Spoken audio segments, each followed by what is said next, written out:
महामंडलेश्वर computer बाबा ने कांग्रेस की कमलनाथ सरकार को गिराने वाले 25 विधायकों को गद्दार बताने के तहत लोकतंत्र बचाओ यात्रा निकाली है। इसी के चलते अचानक एक महत्वपूर्ण घटनाक्रम के अंतर्गत कंप्यूटर बाबा के गोमटगिरी के पास स्थित आश्रम और अंबिकापुरी स्थित आश्रम की नपती के लिए इंदौर नगर निगम ने नोटिस जारी कर दिए हैं, जिसके बाद अब काफी बवाल खड़ा हो चुका है। और इसी कारण बाबा के समर्थनों में कांग्रेस के 2 विधायक विशाल पटेल और संजय शुक्ला बुधवार को सुबह कंप्यूटर बाबा के गोमटगिरी आश्रम पर पहुंचे और यहां पर उन्होंने बाबा से कहा कि हम पूरी तरह आपके साथ हैं। कंप्यूटर बाबा का मंदिर नहीं है, वहाँ के अंबिकापुरी के लोगों का मंदिर था। वो मंदिर 25 साल पहले से लोगों ने बनाया है कि पैसे से मिलकर सबने इकट्ठा करके बनाया। जब कॉलोनी अवैध थी और थी कुछ भी नहीं था, उसको मिलकर बनाया, उस मंदिर बनाया, उस पर नोटिस दिया गया। ये नोटिस शिवराज जी के कहने से दिया गया, वो मुख्यमंत्री जी हैं।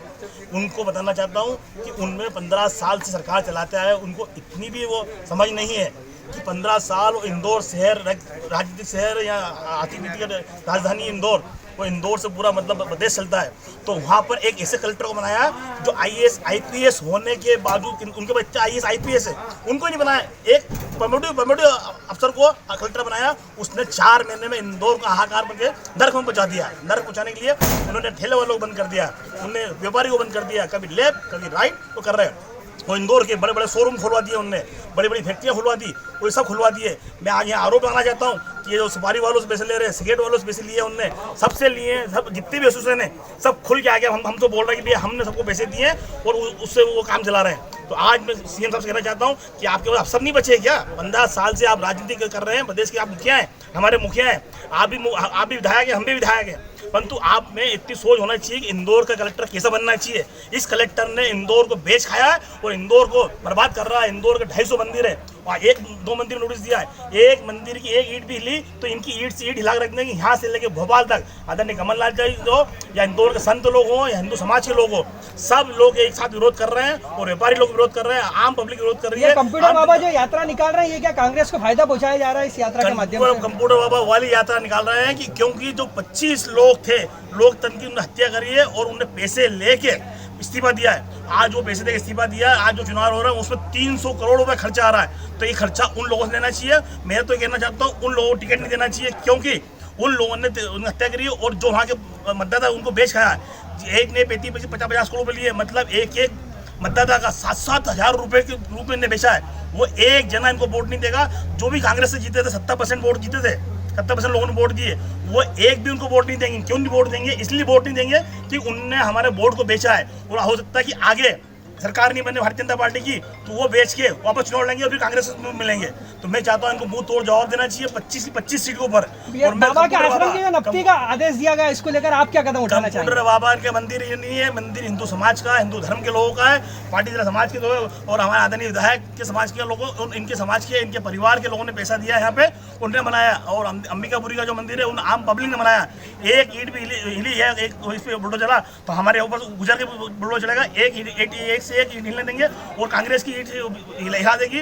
और जो कलेक्टर साहब का मंदिर उनका ऑफिस है, उनके सामने वो बना हुआ है, तो हम ले जाके कल या परसों में ले जाके वहाँ मूर्ति स्थापना करेंगे जाके और वो वहाँ मंदिर बना के दिखाएंगे। आप क्या होते हो? कलेक्टर हो इंदौर के? आप चपरासी हो? इंदौर कलेक्टर तो रणदीप है, इंदौर का कलेक्टर तो वो फैसले ले रहा है, इंदौर के वो फैसले ले काम कर रहा है। कल मैं उनसे परसों मिलने गए तो उन्होंने बोला कि भाई हम क्राइसिस कमेटी मीटिंग बैठ बात करेंगे। उस क्राइसिस कमेटी मीटिंग के अंदर विशाल पटेल जी भी उसमें मेंबर है, आदरणीय विनय वाकीलाल जी मेंबर है, मैं भी उसका मेंबर हूँ।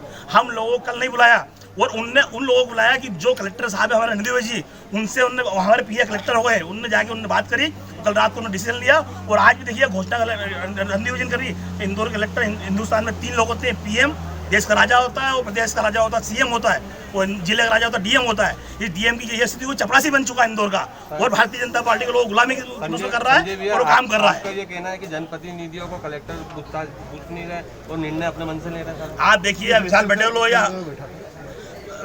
हो या मैं हूँ, हम जनप्रतिनिधि, हमको जनता ने चुना, जनता के बीच के लिए हम लड़ाई लड़ते रहेंगे। हम पे 1 केस लगाया, 10 केस लगाए, 100 केस लगाए, उससे हम डरने वाले नहीं है। और रही हमारी बात, हम उनसे मिलने गए थे, एक कम्युनिटी कलेक्टर हमको बाहर बिठाता, रोड पे मना करता बैठने के लिए। हम उसकी क्या औकात उसकी बैठाने की हमारे बाहर? इसके लिए जनता हमारे साथ में, व्यापारी हमारे साथ में, आज हमारा सब सम्मान हो जा रहा है, क्योंकि हमने जनता की लड़ाई उसके पहले ठेलों वालों ने इनने हमारा सम्मान किया है, परंतु आज देखिए इंदौर शहर की ये हालत हो गई है तो प्रदेश की क्या हालत हो रही होगी ये आप देख सकते हैं। और आपको माध्यम से बोलना चाहता हूँ, ऐसा हुआ अगली बार तो भारतीय जनता पार्टी वालों को कोई पूछने वाला नहीं मिलेगा। आप जनता की लड़ाई लड़ेगा, कोरोना महामारी चल रही है, इसमें हम आपके साथ हैं, हमेशा लड़ेंगे और साथ में रहेंगे। हम लोगों से निवेदन करते हैं सोशल डिस्टेंसिंग का पालन करें, और आपसे ज़्यादा वो समझते हैं क्या, शिवराजी समझते नहीं क्या, सिंधिया जी नहीं समझते क्या, ये मंत्री नहीं समझते क्या, स्तुति सिलावटी नहीं समझते, जो इन लोगों को कोरोना हो गया ये लोगों से गले गले मिल रहे हैं। आम जनता तो नहीं मिल रही गले गले। आज देखिए आम गरीब परिवार भी वो समझ गया कि भाई कोरोना से मेरा परिवार दुखी होगा, ये होगा, परंतु ये लोग सब्जी बेचने वाले बोलते कोरोना हो गया, इसको हो गया, ये अपने परिवार को नहीं, ये पूरे देश को प्रदेश को बर्बाद करने में तुले में, और आम पर लिए अपने परिवार की चिंता पाल रहा है, उनको खाने की चिंता नहीं है, उनकी चिंता नहीं है, और ये लोगों से मिल रहे हैं और चुनाव को लगे हुए। उपचुनाव चिंता है क्योंकि सरकार गिर जाएगी दो महीने बाद, जब भी चुनाव होंगे कांग्रेस 25 चुनाव सीट जीतेगी और कांग्रेस सरकार बनेगी। कमलनाथ जी जो 15 महीने में करके दिखाया, इन्होंने 15 साल में नहीं करके दिखाया, इसलिए आम पब्लिक हो या व्यापारी हो या किसान हो या युवा हो, सब हमारे साथ बिजली का बिल माफ किया है हमने। 100 यूनिट आज देखिए हजारों बिल आ रहा है, हर आदमी परिवार परेशान हो रहा है, और ये क्या बोल रहे हैं, आधे पैसे भर दो, आधे देखेंगे। जो 2 लाख का कर्जा हमने माफ करा था, तीन किस्तों माफ करना था हमको, 51,000 कर्जा माफ करा, फिर 1 लाख का कर्जा माफ करा, अब 2 लाख की बारी आई थी, परंतु 2 लाख की बारी आई थी उसके पहले इन्हें सरकार गिरा दी हमारी, तो वो किसान भी इनको माफ नहीं होगा, जिसको मिल गया है वो भी इनको माफ नहीं करेगा। दोनों मिलकर भारतीय जनता पार्टी को मुंह तोड़ जवाब देगी और कांग्रेस विजय होगी। जब विनाश आता है किसी को तो कहीं ना कहीं बुद्धि हर लेता है, और हद होती है चापलूसी की। चापलूसी सिर्फ किसी के कहने पे किसी भी संत को परेशान करना, ये बहुत ही गलत बात है। रही बात, मैं समझूं ये जो मंदिर, ये हमारा समाज का, ये हमारी कुलदेवी का मंदिर है, ये हमारे पूरे संपूर्ण समाज ने ये मंदिर बनाया है, ना कि किसी और कंप्यूटर बाबा ने बनाया है या कि किसी और व्यक्ति ने। यह सरकारी, इसके अंदर कोई फंड नहीं। रही बात, उनको इतना भी होश नहीं है चापलूसों को, जो अधिकारी यहाँ कलेक्टर कमिश्नर हो या जो जितने भी लोग हैं, मुझे तो ये शर्म आती है उनकी बुद्धि के ऊपर कि उनको ये होश ही नहीं है।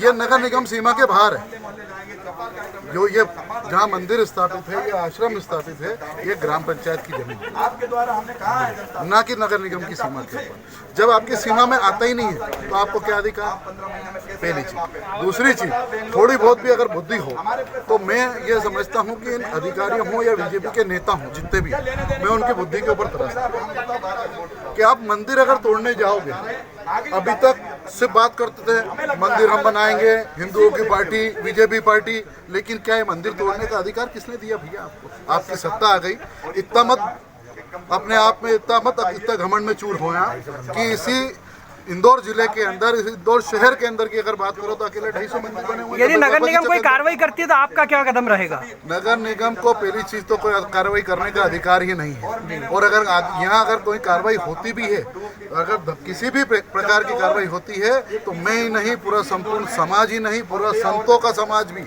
हम सब, पूरी कांग्रेस पार्टी भी इस मंदिर को एक ईंट से ईंट को हिला भी नहीं सकता है, ना हिलाने देंगे। जरूरत पड़ी तो आंदोलन करेंगे। पहली बात हम आज समझाने आए हैं, कहने आए हैं मीडिया के माध्यम से कि पहले बात फिर मुलाकात, और जरूरत पड़ी तो हम मारेंगे लात। बड़े दुख के साथ कहना पड़ रहा है, बड़ा आश्चर्य की बात है कि कंप्यूटर बाबा का यहाँ आश्रम है ना और मंदिर है। अभी आपको हमारे विधायक विशाल पटेल जी ने बताया कि उनकी समाज के द्वारा ये मंदिर बनाया गया है। कंप्यूटर बाबा तो एक का मात्र एक आश्रम है, ये तो आते हैं और जाते हैं, संत लोग मंदिर की देख रेख करते हैं। बड़े आश्चर्य की बात है, बड़े दुख के साथ कहना पड़ता है, भारतीय जनता पार्टी के नेता जो मंदिर बनाने की बात करते हैं और आज वो मंदिर तोड़ने की बात कर रहे हैं। इंदौर में कम से कम आज 300 मंदिर बगीचों पे या सरकारी जमीनों बने, क्या भारतीय जनता पार्टी उन मंदिरों को भी तोड़ने जाएगी? ये दुर्भाग्य की बात है, श्रम की बात है कि भारतीय जनता पार्टी ने अपनी मानसिकता खो दी, और जो प्रशासन, जिला प्रशासन उनकी गुलामी कर करके उनको जो नोटिस पे नोटिस भेजा जा रहा है, दोनों पागल हो गए हैं। दुख के साथ कहना पड़ रहा है, ना यहाँ ना तो ये कंप्यूटर बाबा का ये आश्रम टूटेगा, ना जो विधानसभा 1 में अंबिकापुर में जो नोटिस दिया है वहाँ नहीं टूटेगा। कांग्रेस पार्टी ईंट से ईंट बजा देगी, सड़क पर लड़ाई लड़ेगी, डोजर के सामने हम लेट जाएंगे पर मंदिर नहीं तोड़ने देंगे। ये हमारा, कल मध्य क्षेत्र में आपने दुकानें खोले, हम गए थे व्यापारी से चर्चा करने, आम व्यापारी, गरीब व्यापारी, राजवाड़ा में छोटी छोटी दुकानें हैं, छोटे छोटे उनका व्यापार है। आम जनता, गरीब जनता उस व्यापार वहाँ पर जाती है, खरीदी करने जाती है। त्यौहार का समय है, ईद है, राखी है, सावन का महीना चल रहा, आगे जन्माष्टमी आ रही है। महिला अपने घर से निकलकर वहाँ खरीदी करने जाती है ताकि उनको भी खरीदी हो सकती और जो छोटे छोटे व्यापारी उनको भी रोजगार मिलता है। आज उनको रोजगार नहीं मिल रहा है, उसके कारण वो बिजली का बिल नहीं भर पा रहे हैं, अपनी दुकान नहीं चला पा रहे हैं, नौकर की तनख्वाह नहीं दे पा रहे हैं, भूखमरी है। उसके लिए हम कल व्यापारियों से चर्चा करने गए थे, व्यापारियों ने हमारा साथ दिया, व्यापारियों ने हमको जगह जगह हमको ज्ञापन दिए, हमसे चर्चाएं करी, हमने दुकानें खुलवाई। रात को अचानक 8 बजे वो गौरव रणदीवे और वो कलेक्टर 3 लोग मिल जाते हैं। उस कमेटी में मैं भी हूँ, क्राइसिस कमेटी में मैं हूँ, मेरे विधायक संजय शुक्ला जी हैं, विशाल पटेल जी है, जीतू पटवारी जी है। उनको तो नहीं बुलाया जाता है, जो हरे विधायक हैं उनको बुलाकर और निर्णय कर दिया जाता है कि आज से खोल दिया जाता है और हम पे मुकदमा दर्ज करता है। हम पे तो मुकदमा लगा दिया। पिछले संडे लॉकडाउन था, आप सब लोगों को मालूम है। शहर के भारतीय जनता पार्टी के कार्यालय पर मीटिंग होती है, सारे नेता वहाँ पहुँचते हैं, तुलसी सिलावट अपने क्षेत्र में जाकर चौपाल लगाते हैं। उसके पिछले संडे माकीजा प्रेस कॉन्फ्रेंस लेती है जिसमें आप जाते हो। ये कहाँ दोहरी नीति अपनाई जा रही है। कांग्रेस पे मुकदमा दर्ज करो, कांग्रेस के नेताओं पे मुकदमा लगाओ और भारतीय जनता पार्टी को छूट दे दी गई है कि आपको जो इंदौर शहर में करना आप करें, आप पे कोई मुकदमा नहीं लगेगा, आपको कोई बोलेगा नहीं, कुछ नहीं करेगा। ये आतंक मचा रखा है पूरे इंदौर शहर को बर्बाद कर दिया है। लोगों को रोकने के लिए मंदिर का निर्माण किया है। अब यदि सनातन धर्म को लगेगा कि हमें रोकना चाहिए तो रोकेंगे। कंप्यूटर बाबा नहीं, 1 मिनट और।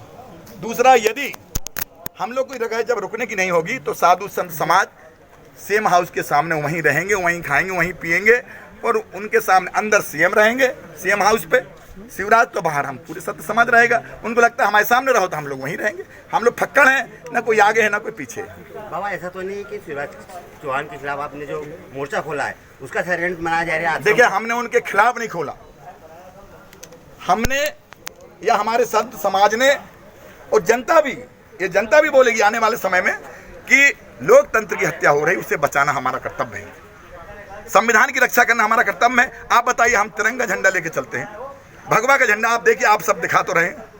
हाँ, और हमने कहा है कि आपको जहां लगे जनता जनार्दन वहां वोट दो, इन 25 गद्दारों को वोट नहीं देना है, क्योंकि इनको 5 साल के लिए चुना था और 15 महीने में ये जो यात्रा है, ये एक तरह से राजनीतिक यात्रा भी कही जा सकती है, लोकतंत्र की हत्या, क्योंकि साधु संत तो धार्मिक यात्रा निकालते हैं। देखो, पहली बार जब धरती पर कष्ट हुआ तो भगवान का अवतार हुआ।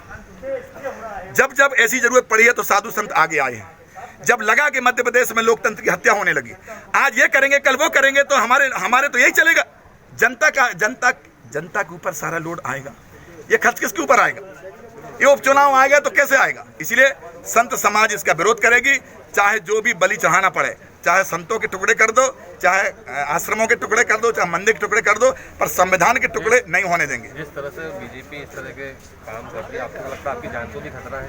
हाँ, मुझे तो वो इसके बाद मेरे मारने का भी है। मुझे लगता है शिवराज अब, क्योंकि जो सुरक्षा थी वो वापस कर ली, इसके बाद नोटिस दे दिए और इसके बाद अब तीसरा बचा हत्या करने का। तो मुझे लगता है कि लोकतंत्र की हत्या करते करते अब धर्म की हत्या करने लगे। अब ये धर्म की हत्या के बाद अब कंप्यूटर बाबा की हत्या करेंगे। इंदौर से विजय बंगाली की रिपोर्ट।